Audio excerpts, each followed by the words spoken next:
Film ini dibuka di Perancis, memperlihatkan seorang pria bernama Frank yang bekerja sebagai inspektur pengendalian kualitas di proyek pembangunan gedung pencakar langit. Keesokan harinya, ia menemani sang istri bernama Leo ke rumah sakit untuk menjalani pemeriksaan rutin kehamilan. Saat itu, usia kandungan Leo sudah memasuki 8 bulan dan mereka hanya tinggal menunggu waktu sampai kelahiran sang bayi tiba. Seusai pemeriksaan, pasangan itu pulang ke apartemen mereka. Namun begitu masuk, keduanya langsung terkejut karena kondisi rumah sudah porak-poranda, seperti baru saja digeledah seseorang yang sedang mencari sesuatu. C'est la deuxième fois en 15 jours. Et la dernière fois, ils ont pris ton ordi. Ils cherchent quoi? J'en sais rien. T'en sais rien. Retourne au commissariat. Beberapa waktu kemudian, Frank bertemu sahabat lamanya bernama Ben. Dari pembicaraan mereka, terungkap bahwa orang-orang yang menyerang rumah Frank sebenarnya tengah mencari sebuah kunci misterius yang ia sembunyikan. Ils ont trouvé la clé? J'ai pas pu aller voir, mais je crois pas. Et Léo, toujours pas au courant? À 15 jours de la naissance, là, je me vois pas lui raconter tout ça. Beberapa hari setelah insiden itu, ketika Frank sedang bekerja di salah satu gedung tinggi bersama rekannya, ia hampir saja terpleset dan jatuh dari ketinggian.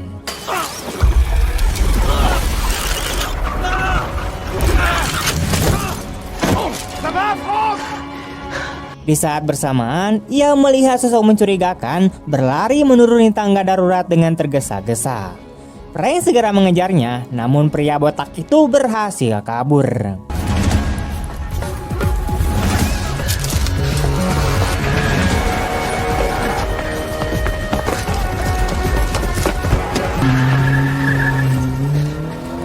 Merasa tertenang, Frank langsung pulang karena sejak pagi belum mendapat kabar dari Leo.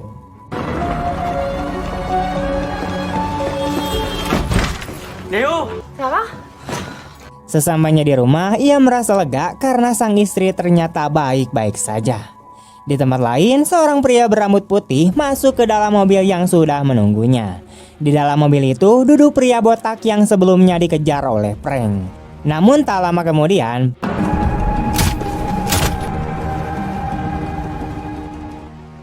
malam pun poek. Saat Leo tertidur, Frank diam-diam naik ke apartemen untuk mengecek tempat ia menyembunyikan kunci tersebut.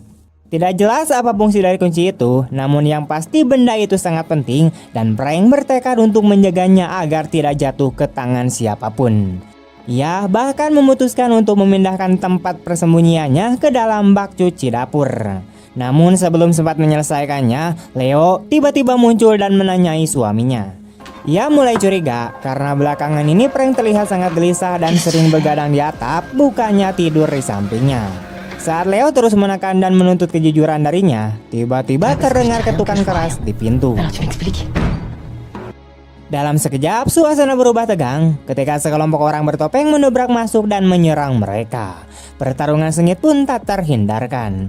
Dari cara mereka bertarung, jelas terlihat bahwa Frank dan Leo bukanlah pasangan biasa.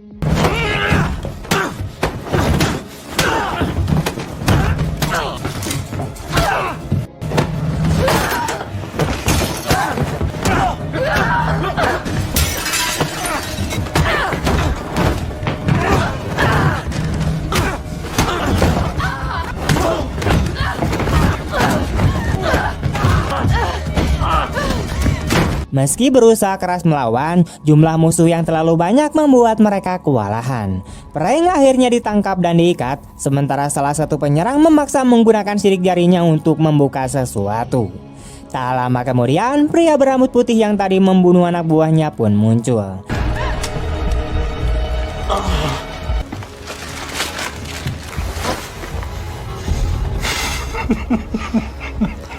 Dialah dalang dibalik serangan ini, yaitu seorang tentara bayaran kejam bernama Penaken.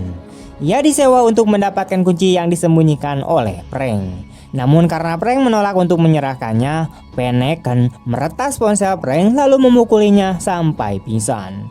Ia juga memerintahkan anak buahnya untuk membius Leo dan membawanya pergi.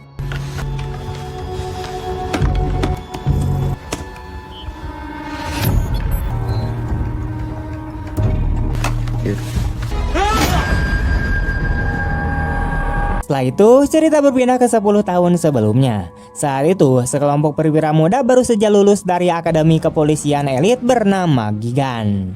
Mereka merayakan kelulusan bersama keluarga dan para senior.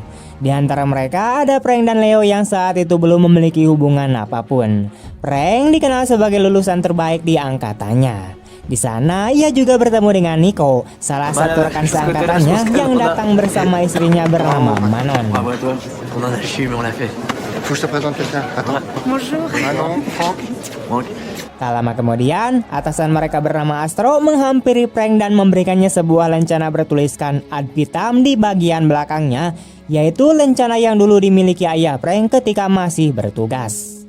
2 tahun berlalu, pada masa perekrutan prajurit baru di unit elit Gigan, Ben ikut serta mengikuti berbagai ujian ketat untuk menjadi anggota.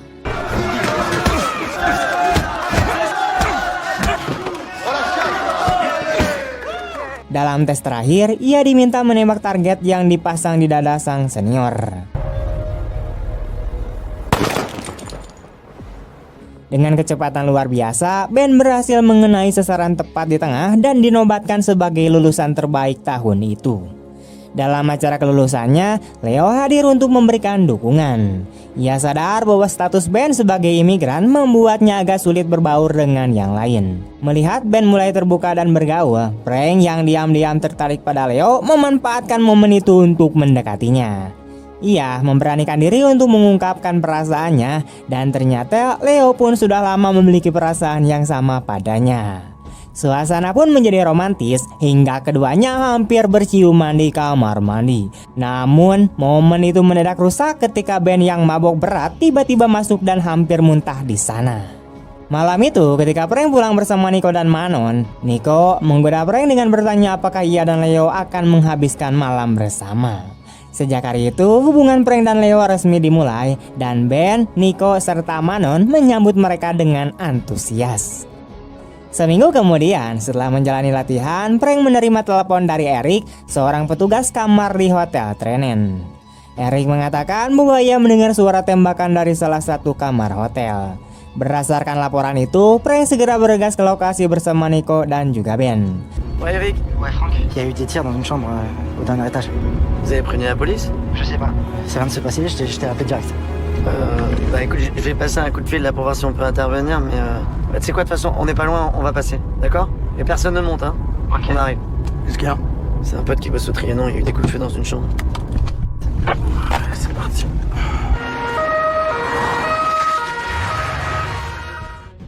Ça va? Ça va? Il est là, ton directeur? Il est à la réception. Ok. Saat mereka sedang mengumpulkan informasi dari pihak manajemen, 2 orang tersangka tiba-tiba menyerang dan menembaki mereka. Baik Ben maupun Nico tertembak. Messieurs, s'il vous plaît.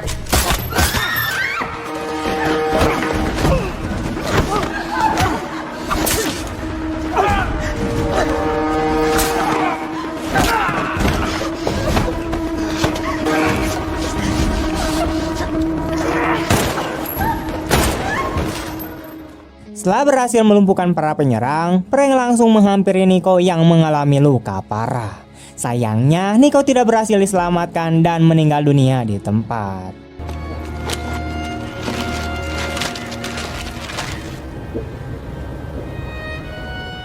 Keesokan harinya, Frank mendapat teguran keras dari atasannya yaitu Astro karena bertindak gegabah tanpa menunggu perintah resmi.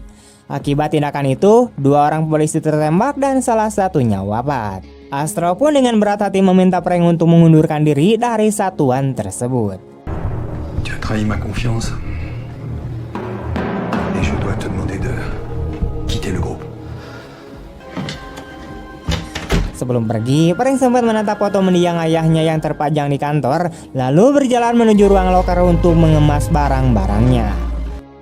Keesokan harinya, setelah pemakaman Nico, Frank melihat Leo sedang berbicara serius dengan atasan mereka yaitu Astro. Sejak menyaksikan kematian tragis Nico, Leo memutuskan untuk keluar dari pasukan Gigan. Beberapa waktu kemudian, Frank menjenguk Ben yang masih dalam masa pemulihan akibat luka tembak. Saat berada di sana, mereka menemukan sebuah unggahan di media sosial yang mengklaim bahwa para penembak di Hotel Trenen adalah mantan anggota pasukan khusus. Namun kabar tersebut segera dianggap tidak kredibel karena tidak ada bukti yang mendukungnya. Mendengar hal itu, Ben menasihati Frank agar tidak ikut campur dalam urusan tersebut. Dari laporan medis, juga diketahui bahwa cedera Ben cukup parah sehingga ia tidak lagi bisa melakukan pekerjaan yang menuntut kemampuan fisik tinggi. Awalnya, pihak kepolisian ingin memindahkannya ke posisi administratif, tetapi Ben akhirnya memilih untuk mengundurkan diri. Kebenaran itu membuat perasaan bersalah Frank semakin dalam. Si jamais je pensais qu'on faisait une connerie avant d'entrer dans ce putain d'hôtel, je l'aurais dit sur le trottoir. Plus jamais tu me parles de responsabilité dans cette affaire. Suatu malam, saat mereka sedang makan malam di sebuah restoran, Leo memberitahu Frank bahwa ia sedang hamil. Menyambut kehadiran sang bayi, mereka pun memutuskan untuk pindah ke apartemen yang lebih besar. Ketika sedang berkemas, Frank menemukan kembali lencana miliknya yang masih berlumuran darah dari salah satu pelaku penembakan di Hotel Trenan. Rasa penasaran mendorongnya untuk mencari tahu identitas sebenarnya dari sang penyerang. Ia kemudian meminta bantuan seorang teman yang bekerja sebagai dokter forensik kepolisian untuk menganalisis DNA yang ada pada noda darah tersebut. Beberapa waktu kemudian, Frank menemui Ben dan memberitahunya bahwa salah satu pelaku penembakan adalah mantan anggota pasukan khusus bernama Salem. Karena Salem dikenal bekerja di Direktorat Keamanan dan sering berkoordinasi dengan berbagai kementerian pemerintah, Frank mulai mencurigai bahwa tamu asing yang ditemukan tewas di hotel itu bukanlah orang biasa. Namun sekali lagi, Ben menegaskan agar Frank tidak terlibat lebih jauh. Frank akhirnya menuruti saran itu, lalu menyimpan semua informasi mengenai Salem di dalam sebuah loker dan menyembunyikan kunci loker tersebut di atap apartemennya. Dari sini akhirnya terungkap bahwa selama ini Frank sebenarnya menyembunyikan kunci loker yang berisi bukti penting. Beberapa tahun kemudian, dorongan untuk mengungkap kebenaran tentang konspirasi di balik kasus Hotel Trenan semakin besar. Frank akhirnya menemui seorang jurnalis untuk membahas hal tersebut dengan syarat agar identitasnya tetap dirahasiakan. Setelah mencapai kesepakatan, Frank bersedia menyerahkan bukti yang telah ia kumpulkan. Sementara itu, di kantor kementerian, Kepala Direktorat Keamanan tengah bertemu dengan sang menteri. Dalam percakapan mereka, terungkap bahwa 7 bulan sebelumnya, Kolonel John Brennan, seorang mantan perwira Amerika yang kini bekerja untuk CIA, datang ke Perancis bersama tim pengawalnya untuk mengatur penjualan senjata dengan Australia. Pada hari kejadian, 2 staf dari kementerian masuk ke kamar Hotel John untuk mengambil beberapa dokumen penting. Namun rencana itu gagal karena John dan pengawalnya tiba-tiba kembali ke kamar. Kejadian itu membuat Salem dan rekannya terpaksa melepaskan tembakan hingga menewaskan mereka.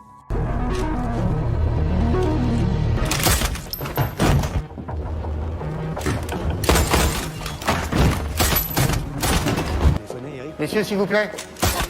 Lebih parah lagi, mereka kemudian mengetahui bahwa ada seorang mantan anggota Gigan bernama Frank yang memiliki bukti yang menuduh Direktorat Keamanan terlibat dalam insiden tersebut. Berdasarkan hasil analisis noda darah Salem yang ditemukan di lencana milik Frank, informasi itu sampai kepada mereka melalui seorang jurnalis dari media yang sama dengan tempat jurnalis yang pernah dihubungi Frank bekerja.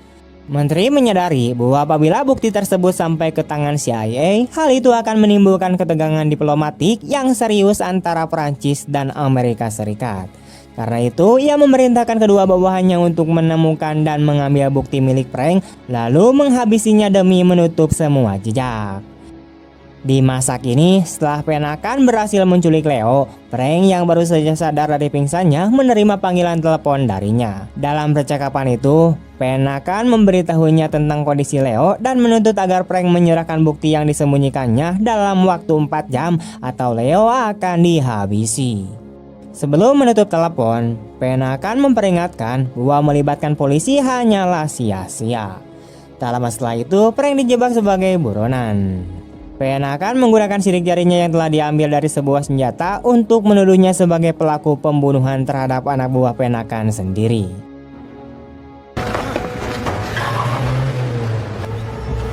Dalam kepanikan, Frank membersihkan diri lalu bergegas ke apartemennya untuk mengambil kunci yang disembunyikan di dalam wastafel kamar mandi.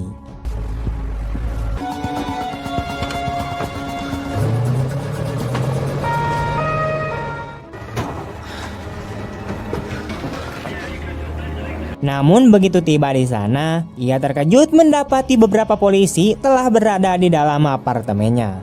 Ketika ia mencoba mengambil kunci, Frank semakin kaget karena kunci itu sudah tidak ada di tempatnya. Tak lama kemudian, seorang petugas memergokinya sehingga ia terpaksa berkelahi dan melarikan diri.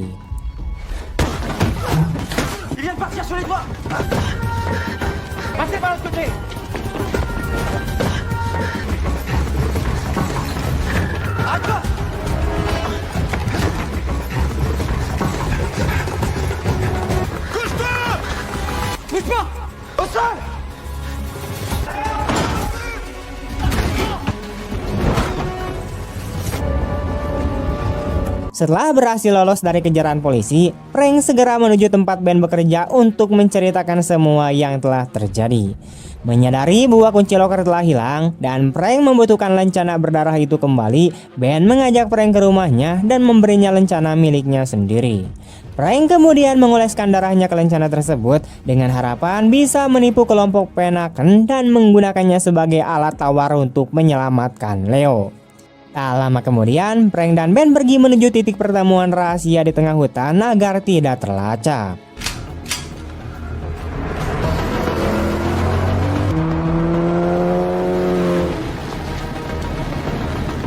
Sebelum tiba di lokasi, Ben secara diam-diam memasang alat pelacak pada tubuh Frank.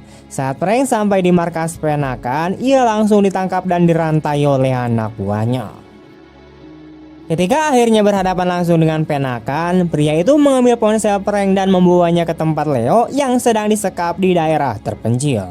Setelah mendapatkan lencana berdarah yang selama ini dicari, Penaken memerintahkan anak buahnya untuk menyalakan ponsel Frank.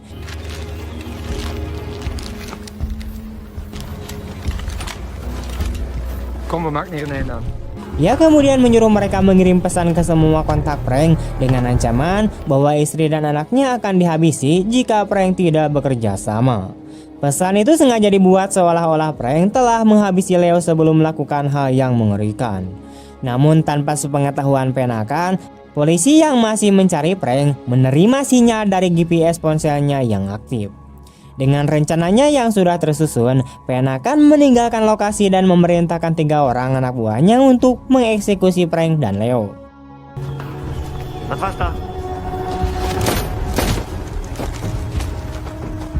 Di saat situasi tampak putus asa, Ben yang mengenakan topeng tiba-tiba muncul dan menyelamatkan mereka.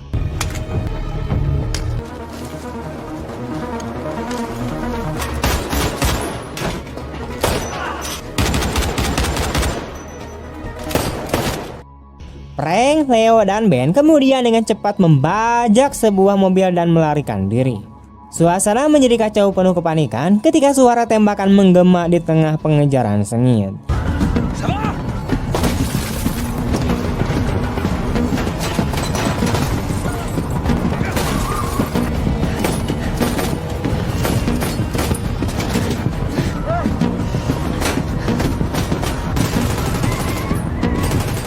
Dalam kekacauan itu, sebuah peluru mengenai lengan Leo hingga membuatnya terluka parah.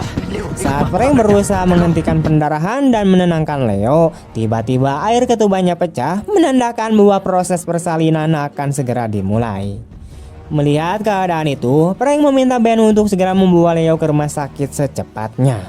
Sesaat kemudian, Frank melompat keluar dari mobil untuk memperlambat laju anak buah Penaken yang terus memburu mereka dari belakang.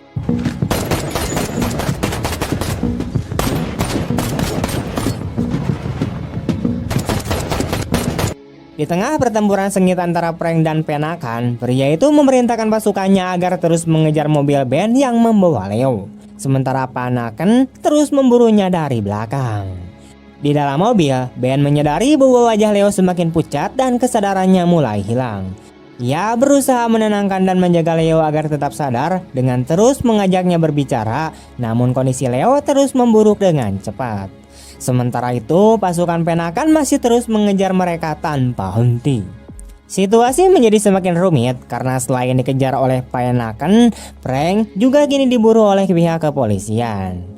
Dalam sebuah tindakan nekat, Frank mencuri sebuah paramotor dari seorang petani dan kembali melarikan diri dengan cara terbang di udara.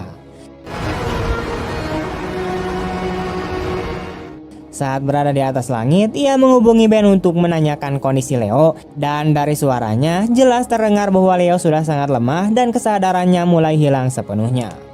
Setelah panggilan itu berakhir, terlihat bahwa Ben juga dalam kondisi mengkhawatirkan. Tubuhnya penuh luka dan darah akibat hantaman dari anak buah Panakan yang terus menyerang.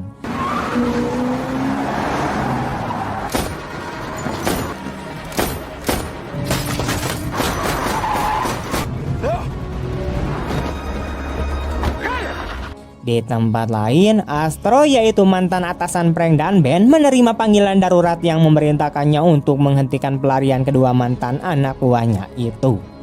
Tanpa menunda waktu, Astro langsung mengumpulkan pasukannya dan bergerak menuju lokasi kejadian.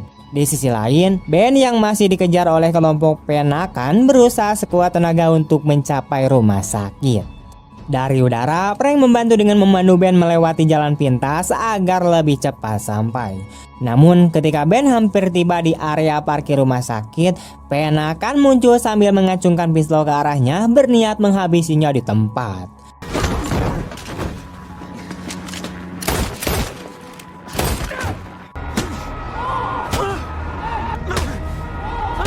Beruntung, Frank tiba tepat waktu dan terlibat duel sengit melawan Panakan.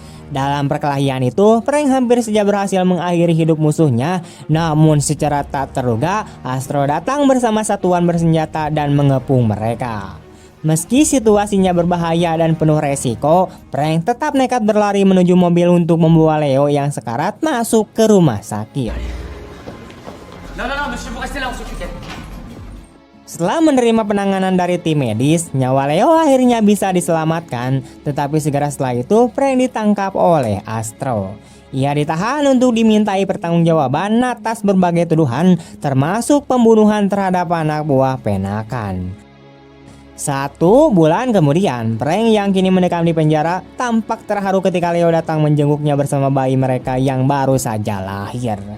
Dalam momen yang penuh haru itu, Leo mengungkapkan bahwa ia telah menemukan kunci yang dulu disembunyikan Frank di tengah kekacauan pertempuran melawan pasukan Panakan. Ia juga memberitahunya bahwa beberapa hari sebelum kunjungan itu, ia telah menyerahkan semua bukti kepada pihak pemerintah. Berkat hal tersebut, pemerintah akhirnya membebaskan Frank dari semua tuduhan, menyatakan bahwa tindakannya selama ini adalah bentuk pembelaan diri. Ia juga dinyatakan tidak bersalah atas kematian para anak buah Panakan. Dalam adegan terakhir film, terlihat Frank dan Leo berpelukan dengan penuh rasa lega dan haru, sementara Ben yang telah pulih sepenuhnya berdiri tidak jauh dari mereka. Ia tersenyum bahagia melihat sahabatnya akhirnya mendapatkan keadilan dan kedamaian setelah semua penderitaan yang mereka alami. Tamat.